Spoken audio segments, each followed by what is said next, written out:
Flying Sikh Milkha Singh अब इस दुनिया में नहीं है।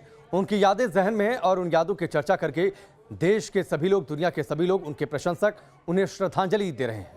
जिस वक्त उन्होंने रेसलिंग ट्रैक पर दौड़ना शुरू किया था, सोचिए उस वक्त हालात कितने बुरे थे। ना जूते थे, ना मोजे थे, ना सुविधाएं थी, ना कोचेस थे, ना बेहतर डाइट थी। लेकिन तब भी उन्होंने रेसलिंग ट्रैक पर ऐसा इतिहास रचा जिसके आसपास भी कोई एथलीट पहुंच नहीं पाया। लेकिन आज जब 130 करोड़ की आबादी में खेल जगत में सुविधाएं बहुत ज्यादा हैं, मिल्खा सिंह को इस बात का मलाल रह गया कि ओलंपिक में कोई काश गोल्ड मेडल लेकर आ जाता रेसलिंग ट्रैक से। 3 तस्वीरें आपके सामने हैं। यादों में है मिल्खा सिंह, अलविदा उन्होंने इस दुनिया को बोल दिया है। लोग उन्हें याद कर रहे हैं। फिलहाल उनका पार्थिव शरीर उनके आवास पर रखा हुआ है। 3 बजे अंतिम दर्शनों के लिए और फिर उसके बाद शाम 5 बजे अंतिम संस्कार किया जाएगा। पंचतत्व में विलीन हो जाएंगे। मिल्खा सिंह की बातें, उनका जज्बा लगातार अब लोगों को याद आ रहा है। वो कहा करते थे कि फिटनेस बहुत ज़रूरी है। अगर आप फिट रहते हैं तो आप स्वस्थ रहेंगे, डॉक्टर के पास जाने की ज़रूरत नहीं पड़ेगी। मिल्खा सिंह का जीवन संघर्षों से भरा रहा है। उनका बचपन संघर्षों में बीता। उन्होंने हर संकट को पार किया। जिन मुश्किल हालातों में जब देश आज़ाद हुआ, बंटवारा हुआ, पाकिस्तान छोड़कर हिंदुस्तान आए, उसके बाद संकट का एक अलग दौर भी उन्होंने देखा। न्यूज़ नेशन को कुछ साल पहले उन्होंने खास इंटरव्यू भी दिया था। उन्होंने बताया था कि कैसे उनका बचपन बीता, किन संघर्षों से वो बाहर निकले। आप भी सुनिए, आज देश के इस हीरो को सुनने का दिन है। कितनी बार मैं डेथ बेड पे रहा हूं, मुझे ऑक्सीजन लगी रही है, ब्लड मैंने वॉमिट किया, यूरिन के जरिए मेरा ब्लड जाता था। ये मैंने दौड़ना जो शुरू किया था 1951 के अंदर जी, 1951 के अंदर मैंने एथलेटिक के अंदर आया। लेकिन तो मिल्खा सिंह को इस चीज के बारे में मालूम नहीं था कि ओलंपिक गेम्स क्या होती हैं, एशियन गेम्स क्या होती हैं, नेशनल गेम्स क्या होती हैं, 400 मीटर क्या होता है, 100 मीटर क्या होता है। मिल्खा सिंह को इस चीज के बारे में कुछ मालूम नहीं। दौड़ने में इसलिए इंटरेस्टेड था क्योंकि हमारा जो गांव था, गांव से हम 10 किलोमीटर जो है वो रोज भाग के जाया करते थे, क्योंकि वहां रेत हुआ करती थी, रेत के ऊपर पांव जलते थे। जहां पे ग्रास का पैच देखना, वहां पे पांव ठंडे कर लेने। तो जो फिल्म में दिखाया गया तो बिल्कुल सही बात है कि 10 किलोमीटर हम जाते थे और 10 किलोमीटर ही स्कूल से वापस आते थे। रास्ते में नदी भी पड़ती थी जी। तो उस टाइम जो था, जीवन इस तरह का था कि जीवन को बनाने के लिए आपको बहुत कुछ करना पड़ता है।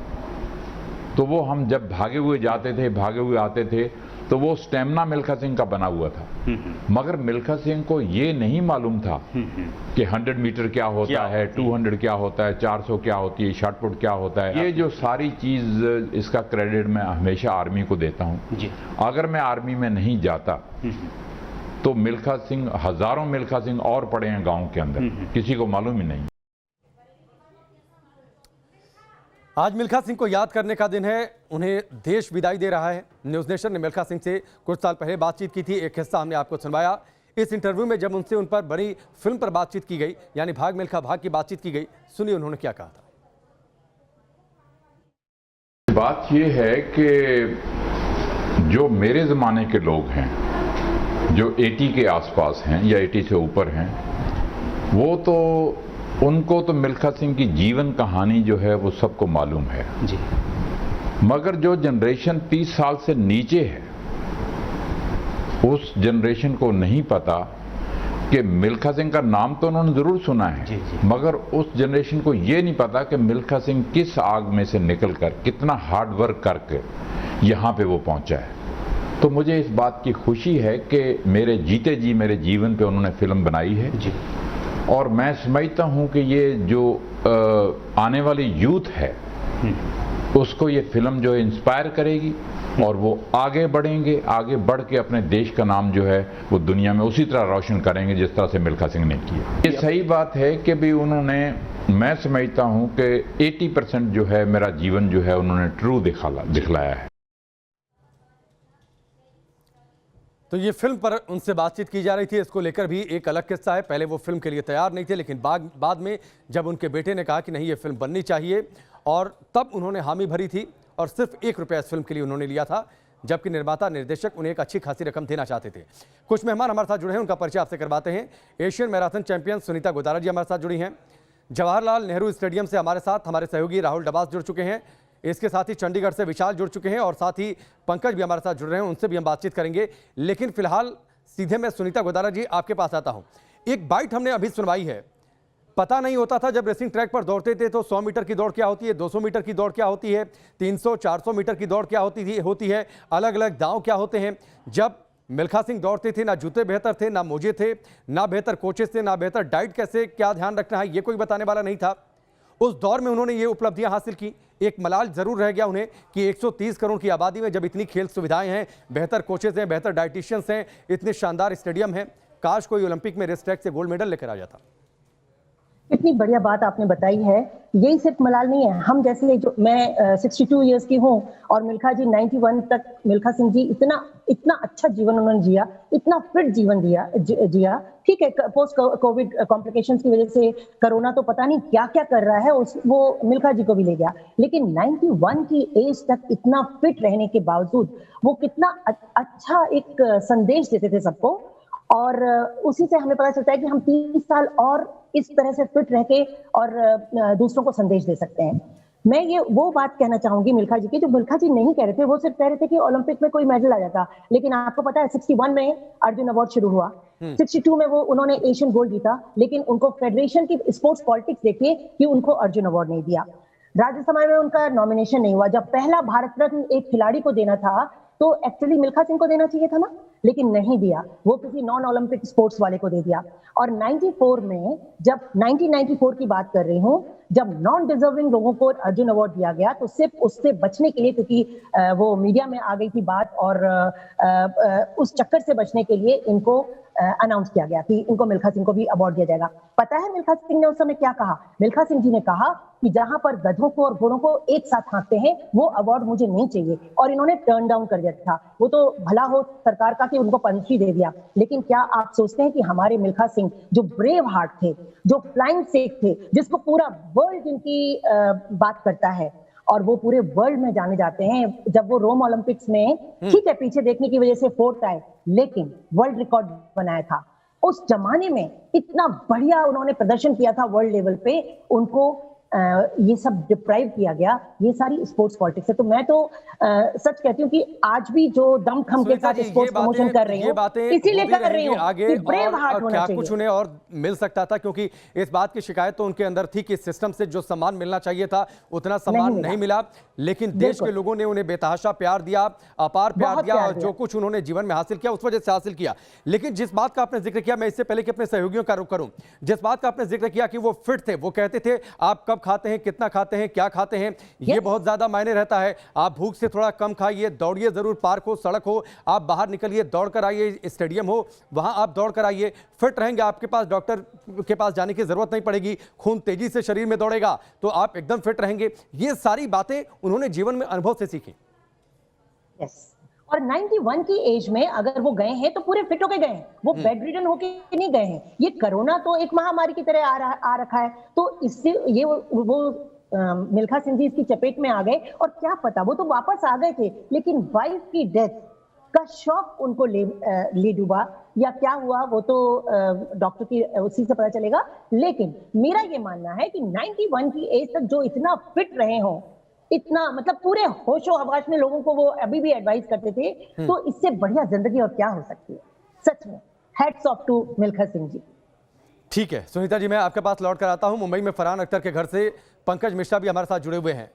बार बार जब मिल्खा सिंह के जिक्र आती है, और खासतौर पर युवा पीढ़ी पंकज, तो भाग मिल्खा भाग की चर्चा होती है। फिल्में बहुत ज़्यादा पसंद नहीं थी मिल्खा सिंह को, लेकिन जब उनके बेटे ने कहा कि ये फिल्म बननी चाहिए, और तब उन्होंने हामी भरी थी। फरहान अख्तर भी इस वक्त शौक में है। उन्होंने बाकायदा एक चिट्ठी लिख दी, उस चिट्ठी को उन्होंने सोशल मीडिया पर शेयर भी किया है कि वो शौक में है, यकीन नहीं कर पा रहे कि मिल्खा सिंह अब इस दुनिया में नहीं है।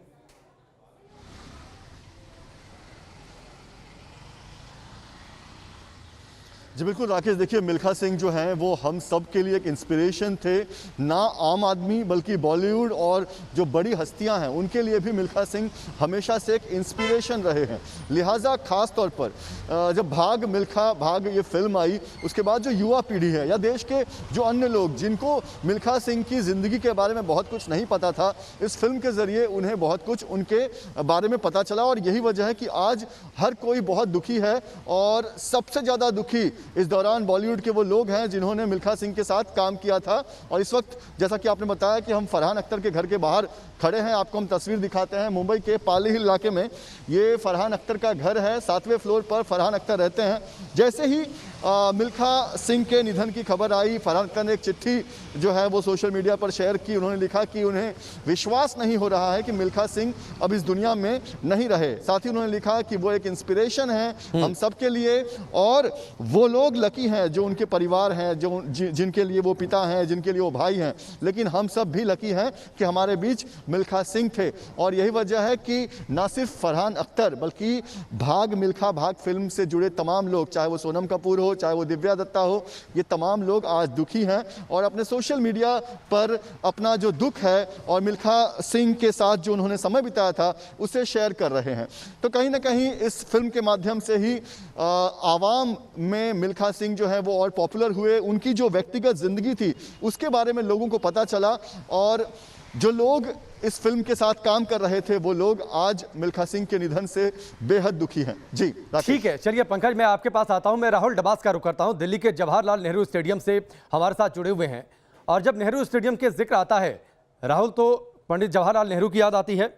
और जब उन्हें कॉमनवेल्थ में जब उन्होंने गोल्ड मेडल जीता था तब वहां पर उस दौरान जो है एक जो है औरत वहां पर बैठी हुई थी, जिस बात का जिक्र लगातार आता है। जब क्वीन उन्हें गोल्ड मेडल पहना कर गई थी, वो औरत उनके पास जाती है और कहती है कि पंडित जी का मैसेज आया है कि मिल्खा से पूछो कि उन्हें क्या चाहिए। तो उस दौरान उन्होंने एक दिन की छुट्टी मांग ली थी। तो ये बातें हैं जो व्यक्तित्व को दर्शाती हैं मिल्खा सिंह के। निश्चित तौर से जिस तरीके से आपने उस दौर का जिक्र किया, और उसके बाद जब पाकिस्तान खेलने के लिए जा रहा था और तब भी प्रधानमंत्री के तौर पर जवाहरलाल नेहरू ने कहा था कि मिल्खा सिंह आपको जाना होगा, और उन्हें लगता था कि जब मैं जाऊंगा पाकिस्तान में तो वो सारी यादें वो ताज़ा हो जाएंगी जो बचपन मैंने गुजारा, जिस तरीके से जिस दौर से विभाजन हुआ और मैं वापस गया। लेकिन फिर भी प्रधानमंत्री के कहने पर, भारत सरकार के कहने पर ना सिर्फ वो वहाँ गए थे, पाकिस्तान में उन्होंने दौड़ा था और वहीं से उन्हें फ्लाइंग सिख का खिताब भी मिला था। निश्चित तौर से जो मिल्खा सिंह की शख्सियत है वो हर एक आदमी को कहीं ना कहीं छूती है। अब से कुछ साल पहले की बात है जब दिल्ली में हाफ मैराथन हुई थी, प्रेस क्लब से लेकर विजय चौक पर वो दौड़े थे और तकरीबन 500-700 मीटर के आसपास का दौड़ था राजपथ पे जहां वो दौड़े थे, और हम लोग जो कवर कर रहे थे हम लोग पीछे रह गए थे, मिल्खा सिंह आगे चले गए थे। और उस वक्त राकेश उनकी उम्र हमारी उम्र से 3 गुना ज़्यादा थी। तो आप सोचिए कि किस तरह की फिजिकल फिटनेस में वो रहते थे। और उसके बाद जब वो रुके, जब उन्होंने बैठ दी, जब हम सवाल पूछने लगे तो उन्होंने सिटायर में बस यही कहा था कि जितना सवाल पूछते हो इससे थोड़ा सा दौड़ भी लिया करो, फिजिकल फिटनेस पे ख्याल रखा करो। तो ऐसे मिल्खा सिंह थे। प्रधानमंत्री से लेकर आम इंसान तक कहीं ना कहीं उनसे कनेक्ट हो जाता है, उनकी शख्सियत से जुड़ जाता है।